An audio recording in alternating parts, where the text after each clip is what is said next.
தொழுகையை பற்றி நபிகள் நாயகம் ஸல்லல்லாஹு அலைஹி வஸல்லம் அவர்கள் சொல்லுவார்கள், மிஃப்தாஹுல் ஜன்னதி அஸ்ஸலாஹ், சொர்க்கத்தின் திறவுகோல் தொழுகை என்பதாக சொல்லுவார்கள். அதாவது சொர்க்கத்துக்கு நம்ம போகணும் அப்படின்னு சொன்னா சொர்க்கத்தினுடைய சாவியாகிய இந்த தொழுகையை நாம் சரியாக தொழுதிருக்க வேண்டும். தொழுகை சரியாக தொழுகாம நாம் அல்லாஹ் சொர்க்கம் மட்டும் தரணும் என்பதாக சொன்னா நிச்சயமாக அது வாய்ப்பே இல்லை.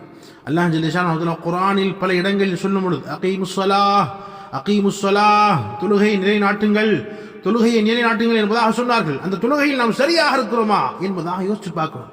நேற்று ஃபஜர் தொழுதோமா, நேற்று துஹர் தொழுதோமா, அசர் தொழுதோமா, மஹ்ரிப் தொழுதோமா, இஷா தொழுதோமா, குறைந்தபட்சம் சுன்னத்துகள் இல்லை என்றாலும் அந்த ஃபரதாவது நம்ம தொழுதோமா? நிச்சயமா கிடையாது. அப்ப ஃபரது தொழுகை தொழுகாம அல்லாஹ் எனக்கு சொர்க்கம் மட்டும் தர வேண்டும் என்று சொன்னால் அது எப்படி சாத்தியம்? நிச்சயமா சாத்தியமே கிடையாது. எனவே நாம் சரியாக தொழுக வேண்டும். சரியாக தொழுதால் தான் நாம் சொர்க்கத்தில் செல்ல முடியும் என்ற விஷயத்தை புரிந்து கொள்ள வேண்டும்.